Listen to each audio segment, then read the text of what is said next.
ब्रेकनंतर बघणार आहोत इतरही घडामोडी. जाऊया जळगावमध्ये. सुवर्णनगरी जळगावमध्ये ग्राहकांनी सोने चांदीच्या खरेदीकडे पाठ फिरवली आहे. सोन्याचे दर 90,000च्या उंबरठ्यावरती पोहोचलेत. त्यामुळे ऐन लग्नसराईच्या काळात ग्राहकांनी सोने चांदीच्या खरेदीकडे पाठ फिरवल्याचं चित्र आहे. गेल्या महिन्याच्या तुलनेत सोन्यामध्ये 13,000ची वाढ झाली. आजचा सोन्याचा भाव 86,300 रुपये, तर जीएसटी सह सोन्याचा भाव 88,800 इतका आहे. चांदीच्या भावाने 1 लाखाचा टप्पा गाठलाय.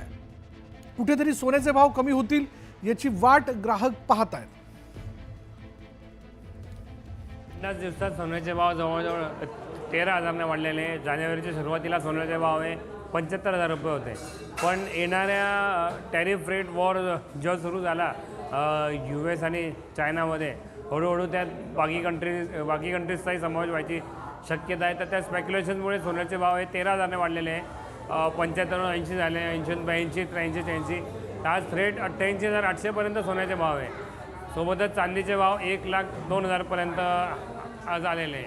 आणि आपण आता ग्राहकांचा आपण यात विचार केला तर ग्राहक वेट अँड वॉचच्या भूमिकेत आहे.